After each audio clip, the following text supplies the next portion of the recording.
Hello दोस्तों, एक बार फिर से स्वागत है आपका चैनल जे के मोटो पर, जिस पे आपके लिए गौतम बुद्ध से जुड़े कहानियां और विचार लाते हैं जो आपके और हमारे जीवन को बदलने में मदद करता है।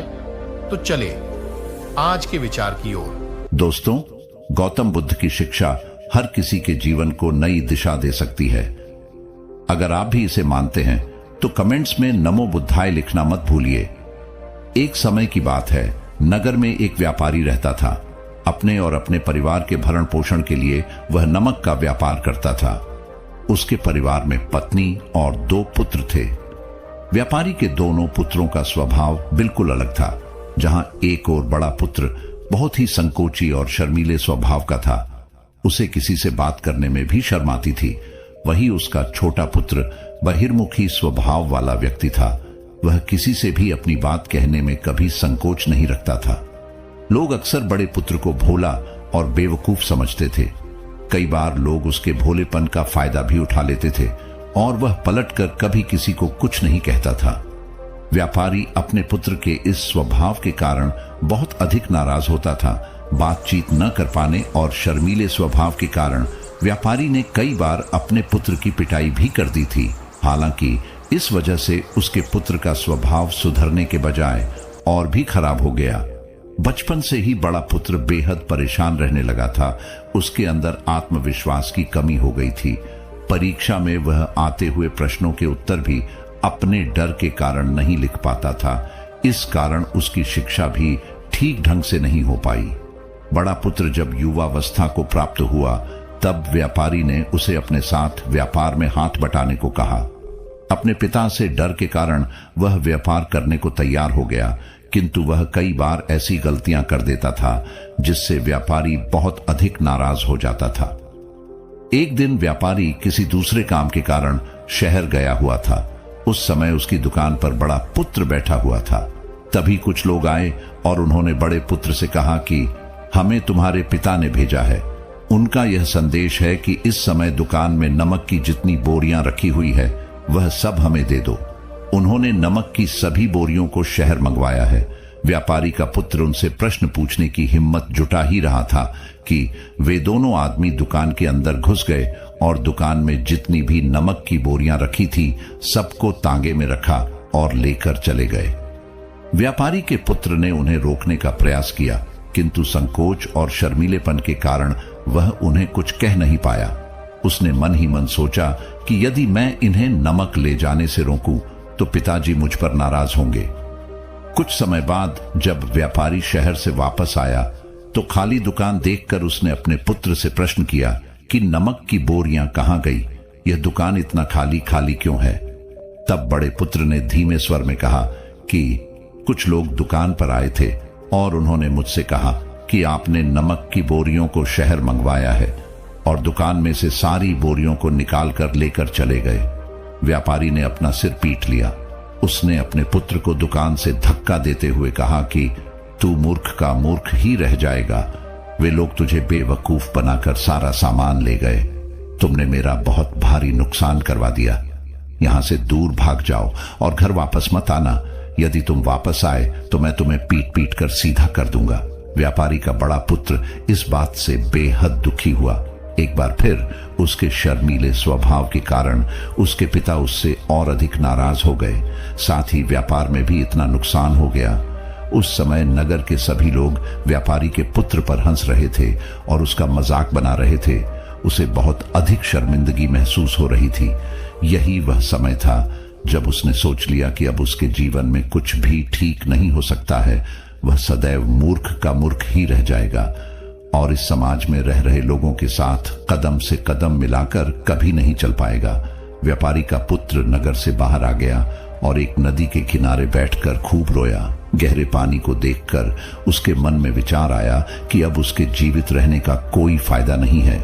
उसने सोच लिया कि आज वह इस नदी में डूबकर अपने आप को समाप्त कर लेगा। असफल जीवन जीने से अच्छा है कि वह स्वयं को समाप्त कर ले। उसने जैसे ही नदी में छलांग लगाई, एक बौद्ध भिक्षु ने उसे बचा लिया और नदी से बाहर निकाल कर ले आए। व्यापारी का पुत्र बौद्ध भिक्षु पर नाराज होने लगा और कहने लगा कि तुमने मुझे क्यों बचाया? मैं इस असफल जीवन को जीना नहीं चाहता। बौद्ध भिक्षु ने उसे समझाया कि जीवन एक ही बार मिला है और यदि तुम जीवित ही नहीं रहोगे तो असफलता को खत्म करके सफल कैसे बनोगे। तब व्यापारी के पुत्र ने कहा कि मेरे जीवन बहुत अधिक समस्याएं हैं।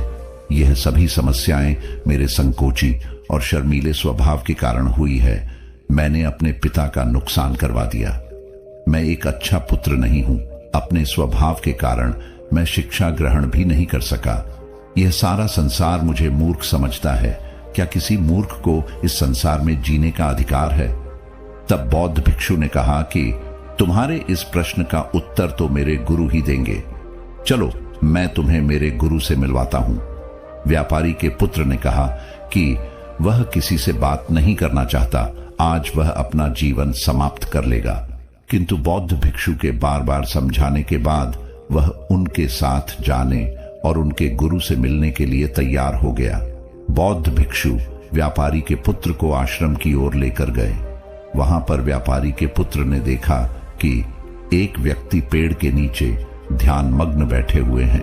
तभी बौद्ध भिक्षु ने कहा कि यह हमारे गुरु गौतम बुद्ध हैं। दोनों ने गौतम बुद्ध को प्रणाम किया।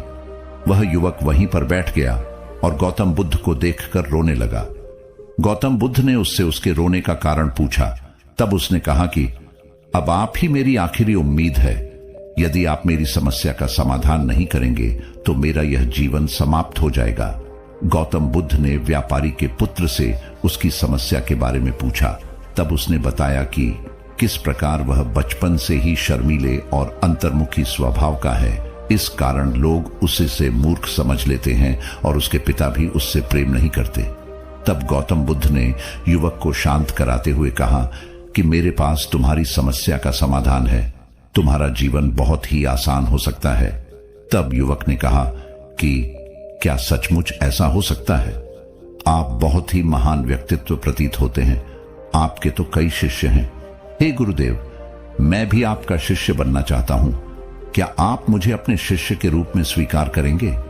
गौतम बुद्ध ने कहा कि हां, अवश्य। युवक ने कहा कि ठीक है गुरुदेव, अब मुझे वह उपाय बताइए जिससे कि मेरा जीवन बदल जाए। गौतम बुद्ध बोले, किंतु उससे पहले तुम्हें मेरे कुछ महत्वपूर्ण कार्य करने होंगे। यदि तुम मेरा यह कार्य करो तब मैं तुम्हें कुछ ऐसे उपाय बताऊंगा जिनके कारण तुम्हारे जीवन में सब कुछ ठीक हो जाएगा और तुम्हारे पिता भी तुमसे प्रसन्न रहेंगे। गौतम बुद्ध ने उस युवक को कहा कि आज से 3 दिन बाद मैं तुम्हें ऐसे उपाय बताऊंगा जिससे तुम्हारा जीवन बदल जाएगा। किंतु 3 दिनों तक तुम्हें मेरे सभी कार्य करने होंगे। मैं जैसा जैसा कहूंगा, यदि तुम वह कार्य को करने में सफल रहे तो तीसरे दिन के बाद तुम्हारा जीवन बदल जाएगा। तुम्हारा पहला दिन कल से शुरू होगा। अभी जाओ और आश्रम में ही आराम करो। अगले दिन व्यापारी का पुत्र गौतम बुद्ध के पास पहुंचा और कहा कि हे गुरुदेव, मुझे पहले दिन का कार्य बताइए। तब गौतम बुद्ध ने कहा कि आज तुम्हें 10 अजनबी व्यक्तियों से बातचीत करनी है और उनका हाल जानना है। इसका लेखा जोखा शाम तक लेकर आना। व्यापारी के पुत्र को बड़ा ही संकोच महसूस हुआ, किंतु उसने गौतम बुद्ध को हां कह दिया। वह निकल पड़ा 10 अजनबी लोगों से बातचीत करने। शुरू में उसे बहुत अधिक संकोच हुआ। कई लोग तो उसे डांट कर भगा देते थे। उसके सामने अपना जीवन बदलने का यही एक उपाय था। आखिरकार कोशिश करते हुए उसने 10 अजनबी लोगों के नाम और उनके व्यापार का लेखा जोखा प्राप्त कर लिया। शाम को जब वह गौतम बुद्ध के पास पहुंचा तो प्रसन्नता के साथ उसने गौतम बुद्ध को बताया कि आज का कार्य उसने सही ढंग से पूरा कर लिया है। कुछ लोग तो उसके मित्र भी बन गए हैं। दूसरे दिन फिर वह युवक गौतम बुद्ध के पास पहुंचा। तब गौतम बुद्ध ने कहा कि आज का कार्य है, तुम आश्रम में रह रहे 10 शिष्यों को संबोधित करते हुए उन्हें जल के उपयोग के विषय में पढ़ाओ। गौतम बुद्ध की बात सुनकर व्यापारी का पुत्र हक्का बक्का रह गया। उसने कहा कि आप मुझसे किस प्रकार का कार्य करवा रहे हैं? मैं अपनी शिक्षा ठीक से पूरी नहीं कर पाया हूं।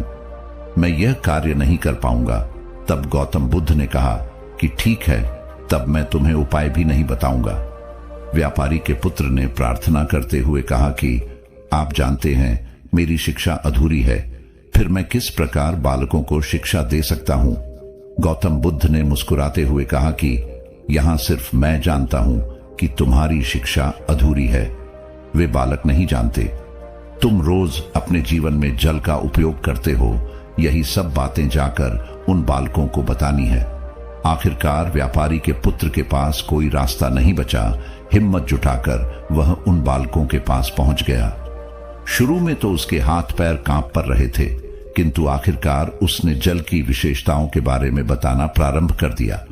उसने बालकों को जल की 5 विशेषताएं बताइए और जल्दी से वहां से भाग आया। गौतम बुद्ध के पास आकर उसने कहा कि बहुत अधिक डर लग रहा था, किंतु मैंने बालकों को जल की 5 विशेषताएं बता दी हैं। गौतम बुद्ध ने कहा कि जो एक बार फिर कोशिश करके आओ। व्यापारी का पुत्र ने एक बार फिर हिम्मत जुटाई और बालकों को जल के विषय में पढ़ाना शुरू किया। इस बार व्यापारी के पुत्र को बिल्कुल डर नहीं लग रहा था। पूरे आत्मविश्वास के साथ बालकों को शिक्षा दी। तब गौतम बुद्ध ने युवक की प्रशंसा करते हुए कहा कि तुम अवश्य ही साहसी हो। गौतम बुद्ध से शाबाशी सुनकर वह युवक बहुत अधिक प्रसन्न हुआ। युवक तीसरे दिन जब गौतम बुद्ध के पास आया तो गौतम बुद्ध ने उससे कहा कि आज का कार्य तुम्हें थोड़ा अजीब लग सकता है, किंतु आज तुम्हें अपने पिता से मिलने जाना है। गौतम बुद्ध की यह बात सुनकर वह युवक बहुत अधिक डर गया। उसने कहा कि नहीं नहीं, मैं अपने पिता के सामने नहीं जाऊंगा।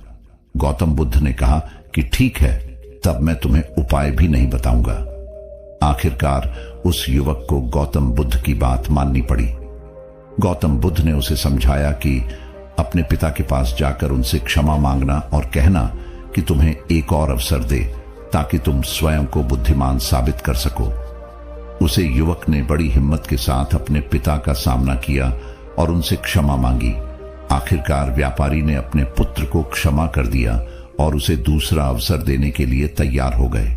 व्यापारी का पुत्र गौतम बुद्ध के पास आया और उसने जब उपाय के बारे में जानना चाहा, तब गौतम बुद्ध ने कहा कि तुमने स्वयं ही अपना उपाय खोज लिया है। तुम किसी से बात नहीं कर पाते थे, शर्मीले थे, सब कुछ तुम्हारे मन में बैठा हुआ डर था। हम कितने आत्मविश्वासी हैं, कितने शर्मीले हैं और हमारे अंदर कितना डर है, यह सिर्फ हमें पता होता है। बाहरी दुनिया में किसी को नहीं पता होता है। बाहरी दुनिया में हम स्वयं को जिस प्रकार का दिखाते हैं, लोग हमें इस प्रकार का समझते हैं। अगर तुम आत्मविश्वासी नहीं हो तो भी अनजान व्यक्तियों के सामने यदि आत्मविश्वासी होने का अभिनय करो तो किसी को पता ही नहीं चलेगा कि तुम कौन हो। वह युवक समझ चुका था कि गौतम बुद्ध उसे क्या बताना चाह रहे हैं। गौतम बुद्ध को धन्यवाद किया और उनसे वादा किया कि वह जीवन में सफल होकर दिखाएगा। दोस्तों, अगर कहानी अच्छी लगी हो तो चैनल को लाइक और सब्सक्राइब करें। आगे भी इसी तरह के मोटिवेशनल स्टोरी हम आपके लिए लाते रहेंगे। धन्यवाद।